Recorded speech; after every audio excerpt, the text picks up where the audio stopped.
The WNBA All-Star voting just exposed something that nobody in professional sports was prepared to see. Over the last 72 hours, the entire basketball community has been in complete meltdown mode because the numbers coming out of the league office are mathematically impossible. A 400,000 vote swing appeared out of nowhere in just 3 days, and when fans started digging into the actual data, they realized they were staring directly at one of the most brazen acts of sports manipulation ever captured on a public ballot. The establishment had gotten sloppy, and the internet saw through it immediately. Let's talk about what actually happened here because the timeline is absolutely damning. During the second official release of voting totals, the leaderboard told a very specific story. Caitlin Clark was sitting at the top with her teammate Aaliyah Boston right there alongside her. Paige Bueckers was down in 5th place, trailing by a significant margin. Then the voting window stayed open for just a few more days before the final numbers locked in, and something extraordinary occurred. By the time those final tallies were announced, Paige Bueckers had somehow accumulated an additional 400,000 votes. Think about that for a second. In 72 hours, a single player gained 400,000 votes. That's not organic fan engagement. That's not a natural surge in popularity. That's a coordinated operation, and the speed at which it happened is what gives the entire scheme away. To really understand how suspicious this actually is, you have to look at what's being covered in the media during those 3 days. Nobody's running 24-hour analysis segments on Paige Bueckers' game tapes. The major sports outlets aren't flooding the zone with highlight reels or feature stories about her performances. The general public isn't organically talking about her in unprecedented numbers. Yet we're supposed to believe that her popularity suddenly exploded like a supernova over a single weekend. The narrative that fans just woke up and decided en masse to vote for her at this specific moment defies every logical principle of how consumer behavior actually works. The timing is too convenient, the volume is too large, and the lack of corresponding media activity makes the entire thing impossible to believe. The basketball community's reaction was immediate and unified. Fans across every platform started pointing fingers directly at what they're calling the Connecticut and Yukon Mafia that allegedly runs the inner workings of the league's structure. The accusations flying around are that the front office simply didn't want a specific player to be named an all-star captain for a second consecutive year. The theory is that the league wanted to manufacture a competing narrative, one where other athletes could claim comparable popularity and relevance. But here's what makes this theory so compelling. The operation was incredibly sloppy. The numbers dropped, people started crunching the math immediately, and within minutes the entire internet was laughing at how obvious the manipulation had become. The league had no contingency plan for what would happen when fans actually questioned the data. But the fake vote surge was only the first chapter of this absolute circus.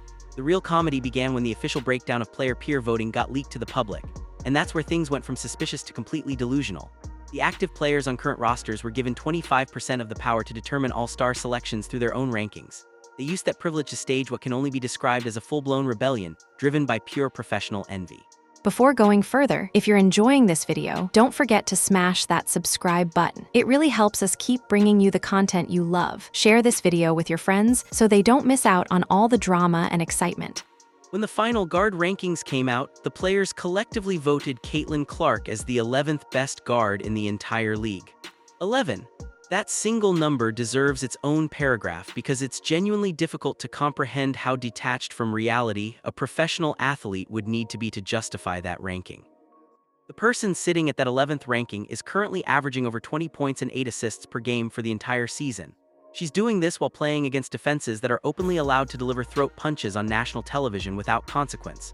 She's maintaining elite efficiency across a full slate of games against legitimate competition. And her own peers are saying she's the 11th best guard in the league. To understand how astronomically wrong that assessment is, consider this. There has never been a single basketball player in the entire history of the WNBA who has managed to average 20 points and 8 assists per game for even a single calendar month. Not one. The greatest legends to ever wear a WNBA uniform have never maintained those specific statistical benchmarks for a 30-day stretch.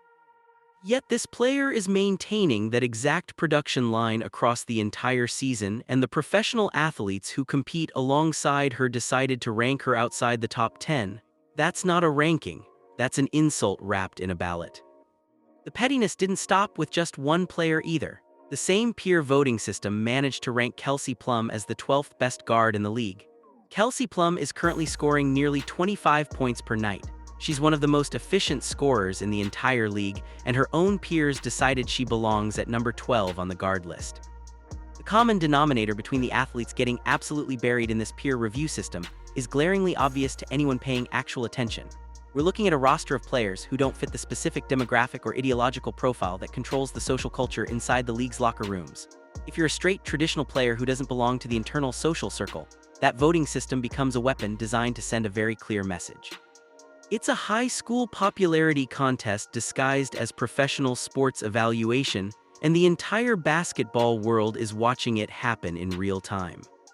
There's actually a historical blueprint that proves this behavior is completely standard for this particular locker room culture. An independent basketball analyst dug into the archives and found a perfect parallel from a few years back. The year before Sabrina Ionescu completely took over the national conversation and became a household name, she was putting up career-high statistical performances. She was shooting 45% from the three-point line. Her team was sitting at the second seed in the standings. When that year's player ballots came out, her peers collectively ranked her as the 19th best guard in the league.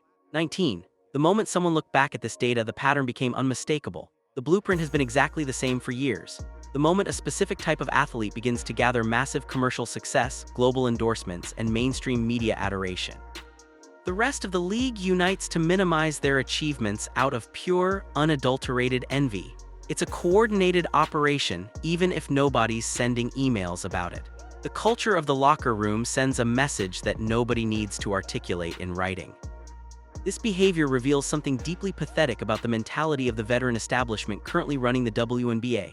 These athletes want all the financial benefits that come with the new wave of corporate sponsorships. They want the charter flights, the updated collective bargaining agreements, and the massive salary cap increases. They are absolutely happy to cash the checks generated by the massive influx of new eyes on the product. The moment ratings spiked, the attendance numbers went through the roof, and the television deals got renegotiated in their favor. Everyone in the locker room was celebrating. But the second they walked into the practice facility and faced the reality that they were no longer the main characters of the entertainment product, something snapped. They couldn't handle it. They couldn't accept that a new generation of players was responsible for this financial explosion. So they used their anonymous voting privileges to soothe their wounded egos. They prayed that a lower ranking would somehow convince the public that the product they were watching was an illusion, that the player they were seeing dominate every night was somehow overrated. The entire situation has turned the WNBA into an absolute laughingstock that cannot be taken seriously by actual sports analysts. The double standards are being applied so blatantly that the league executives aren't even attempting to hide their internal agendas anymore. They're running a straight-up corporate protection racket for their preferred stars, while simultaneously trying to suppress the visibility of the individuals who are actually doing the heavy lifting for the business. It's a completely unsustainable model that's actively alienating the exact audience that just showed up to support the sport. The league built its future on a new generation of talent, and now that talent is being punished for the crime of being successful. To make things even more suspicious, the Indiana Fever organization suddenly decided to completely shut down media access during the height of this voting controversy. The front office issued an abrupt notice stating that there would be absolutely no practice coverage and no media availability for an extended period. They promised they would return the next morning, but the timing was incredibly suspicious. The media blackout hit right when questions were starting to mount about the voting scandal. Fans immediately concluded that the organization was actively trying to hide their star player from facing real, direct questions about what was happening. The leadership wanted everything to remain hush-hush and completely off the record because they were terrified of the answers that might come out during an open microphone session. The team's internal structure is looking less like a professional basketball franchise and more like a secure government facility. They're constantly trying to control the narrative, limit the access of independent digital creators, and protect a coaching staff that's clearly out of their depth. The entire environment surrounding that franchise is coming off as incredibly suspicious. Fans are left wondering if the star player is even participating in full team practices or if there's internal tension behind the scenes. The front office seems to prefer playing games of hide and seek with the press rather than running a transparent, professional operation. When you combine a potentially compromised league office, a hostile player union that's using voting power as a weapon, and completely incompetent team management, you get exactly what we're seeing right now: a literal three-ring circus masquerading as professional basketball.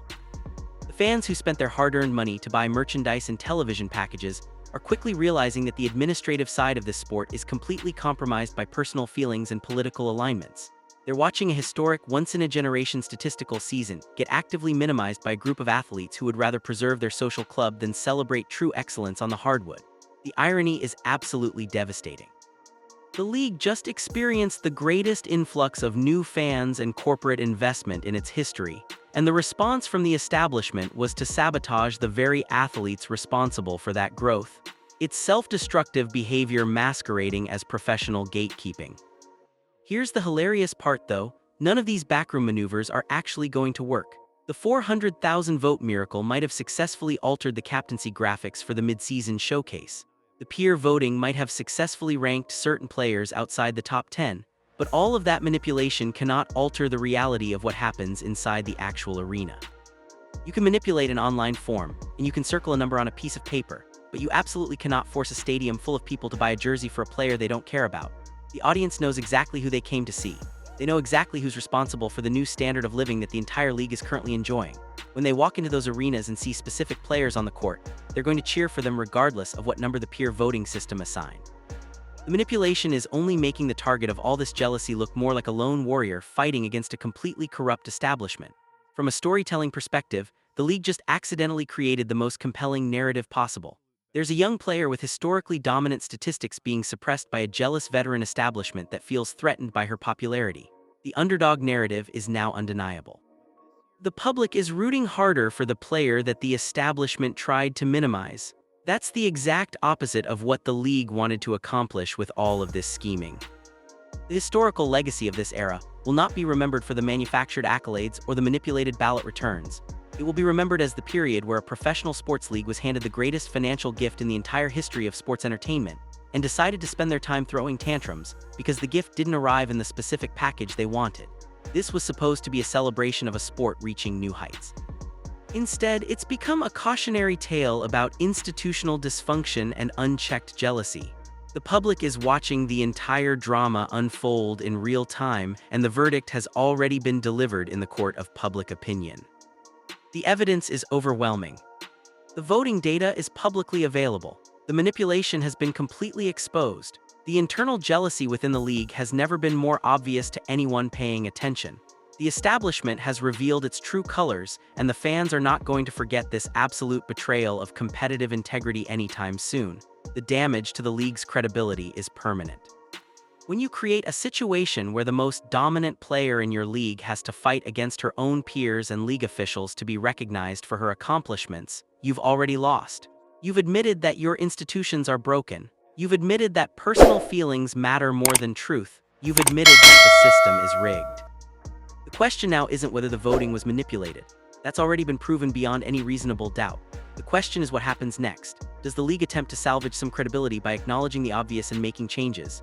Or do they double down and watch as more and more fans realize that the entire all-star selection process is compromised? The clock is ticking, and every day that passes without accountability is another day that the league's reputation takes another hit. The fans have already made their decision. They see what happened, they know the truth, and they're not going to pretend otherwise just because some executive in the league office wants them to.